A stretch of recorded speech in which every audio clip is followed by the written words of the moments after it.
Action. Alright, so we reviewed our videos from previous uploads. And they sucked. Yeah. Like they were fucking boring as shit. And it was so unlike us. And we're still been debating whether we should just have cameras running the whole time. And then chop it and find out.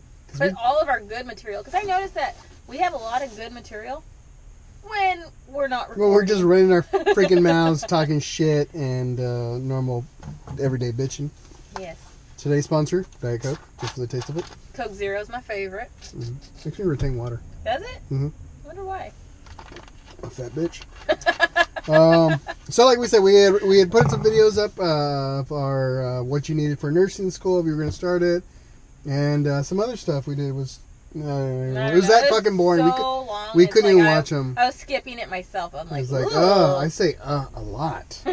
So we're like, okay, we went back to no. It's a catering service. Our ambulances look like a catering service. We look like catering service. Man. So we went back to doing 12-minute videos on a different the second camera we'd gotten because we thought, oh, the first camera we like it because we can see live what we're doing, blah blah blah. And it was just we're dragging it out and we're taking too much time. So we're saying we'll limit ourselves to about 10-minute videos. Maybe even less because I can't even sit through it. I couldn't do it.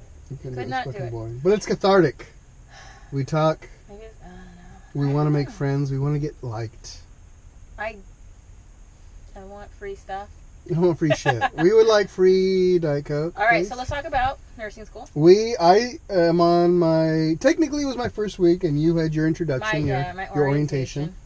Be good at math. That's all I can say. Be good at math. You're in nursing school. You need your math. Yeah, even if it's basic. I struggle with math, and word problem math. It's not the part of the calculations. It's the wording. If I had the numbers set up, I could figure it out. Yeah. But it's like picking out the important information. Yes, I've always struggled with math. That's one of those things, not my good thing. I could do the skills. Because you're like, why are they telling me all this information when I only need the first sentence and it's telling you 5 sentences? Yeah. So it's fluff. Yeah, it's but fluff. Just make sure that you keep up with your math stuff. Right now we're in peds and med surg, intermediate med surg. And so I'm in my peds rotation, and it seems like there's not going to be very much of a hands-on kind of experience. It's more observational, which is okay. I get it. Like, those are kids. You don't want to mess with kids, especially with the parents, because you're not just dealing with the kid, you're dealing with the parents as well. And that's chapter 3. Talks a whole chapter about your patient is not only the child, it's everybody that's involved in that child's life that ends up at the hospital, and then you'll have those parents that are just going to be staring at you and making sure you're not messing up with their child. And I totally get it. But as a nursing student, that's very, very you're not really, you feel like you're missing out, you're not getting the experience. But for some of us, we're like, I don't want to touch that kid. Yeah, I don't want to be a pediatric nurse at all. I did at first because I was like, well, they're kids. I got kids. How hard can it be? No, it's a whole different ball game. Mm-hmm. So yeah, just know your developmental stages. Oh, big on that. Yes. When the kid crawls, when teething happens, your shots, reflexes that disappear. Babinski or Labradoodles. You're not supposed to have your Babinski after a year, I believe. And the Babinski happens afterwards. I don't know. Yeah. I don't know. See, obviously, we need a lot to learn. Because you get a lot of reading. How many pages were in this week alone? 156. 156 pages. And they're small type. That's what makes this book so awesome. Yeah, and it's full all the way through. Yes. I use this little bookmarker to help me keep my lines because I like to just skim ahead, and I don't. It's not good to do that. If you're a skimmer, if you find yourself kind of like, oh, because you're reading, but you're not absorbing. It's good to have a book. Even I do it, as awesome a reader as I am. God, can this stop already? Yeah. And I was like, I hate it. Clear. Yeah. Tell them about med-surg. Med-surg is interesting. It's just kind of like they split you up into smaller cliques. So I guess they can watch a little more. They really want you to, thank you. They really want you to focus on your skill. And they want you to learn. They want you to start really putting things together. Why does the cancer happen this way? Why does somebody have pneumonia? What stage of pneumonia? What are the things you want? They're all about trending. They're all about watching. Let's watch their hemoglobin. Let's watch their A1C. Let's watch you're gonna go into it knowing your lab values, because that will help you know your numbers. Like, really, whenever you're driving, and it's like I the next video I make, I will bring my stuff that I take into clinicals. That way you can see the badge buddy. Get a card, like just one of those index cards that has the values written on them, and tape it to the dash of your car. When you're driving, just sit there and go over you've got to know those numbers, because it makes it so much easier to suddenly recognize that something's a problem, because otherwise it is just numbers to you. Also, if your school has a skills lab, use it. Use a skill lab. Use it as much as you can. That's what it's there for. If you just want to go to school, get out of class, go home, it's going to mess you up in the end. Because that's where you learn how to use your IV pumps. Like, you look at it from far away, you're just like, how hard could that be? When you're actually messing with it, it's kind of like, oh, fuck. Yeah. You're like, oh, I'm going to have this line this way, this one's going to be this. It's a big deal. It's and they always say, make sure that your secondary is open, because a lot of people will set up their secondary bag and they won't open it up, so then it won't flow. And you walk away from it and you think like everything's good, and you come back and your second bag is still full because you forgot to open it, because the machine will not notify you. It only notifies you with the primary bag. One of the best things to do is you carry, like I always said, like carry, she's been one of the biggest person, like carry a little notebook with you, little spiral tab, small little flip book. When they're going over shit, write it down, write down the step. Even if it's shorthand, write down the steps. Hit this button, hit this button. Because as simple as it seems that they tell you, all of a sudden you go up to it and you're just like, shit, what? What do I hit? But also, don't be embarrassed to make mistakes in nursing school.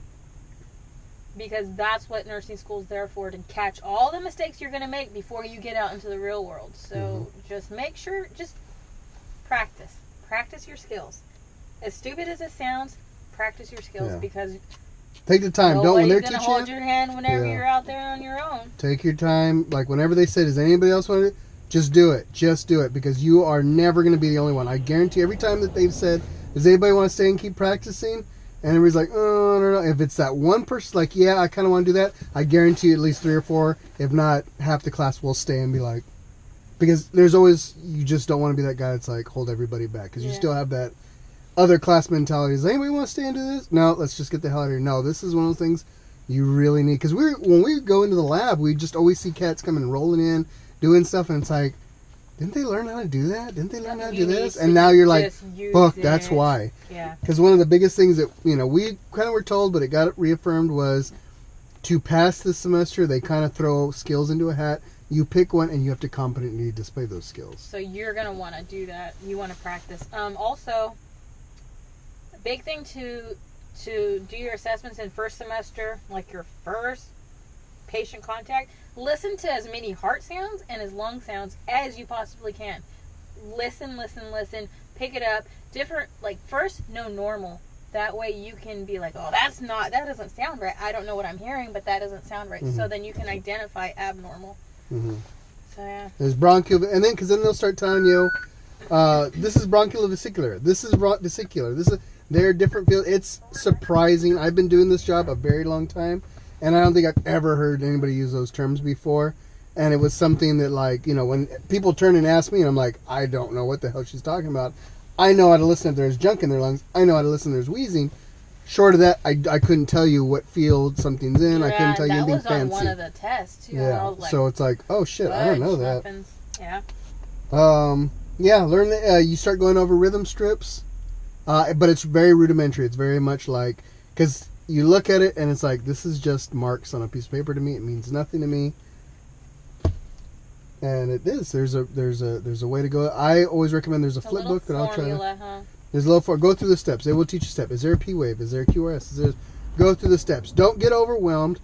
Just one step by step. Yeah. Oh, that looks like this. That looks like, but how do I know what this is? Go through the steps. You cannot look at some, because all of a sudden you start looking like, well, this is messing me up. What's that? No, go through the steps. Worry about all the crap, everything else. Just go through the steps. Yeah. What else? Do manual blood pressures. Blood pressures. Practice those, because somebody's gonna make you look like an asshole. They're like, here, get me a manual blood pressure.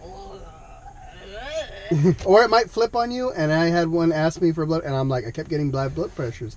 And I'm like, look, if there's anything I know how to do at this time is take a fucking blood pressure, man. Like, Yeah. and especially in an air-conditioned room, I know how to take it. But then I started to realize that some of the nurses were fudging numbers just so they could, you know, whatever. So it was like, yeah, oh. I had that happen to me. I got a certain number, and then the nurse turned around and gave me an odd reading. And she was like, no, it's this. And it was an odd. I was like, okay. Yes, you don't know, in EMS, it is even numbers. Everything is even numbers. But when you work in a hospital, the machines tend to give 172 over 53.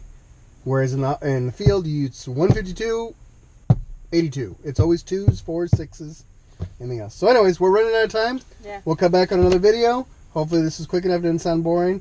Like and Free subscribe. stuff. Free stuff. Free stuff. Or send us Anything. messages. Just say hi. We'll be happy to hear that somebody likes us. Give us a subject to talk about, and we'll talk about it. If you think we're stupid, shut up. Nobody cares.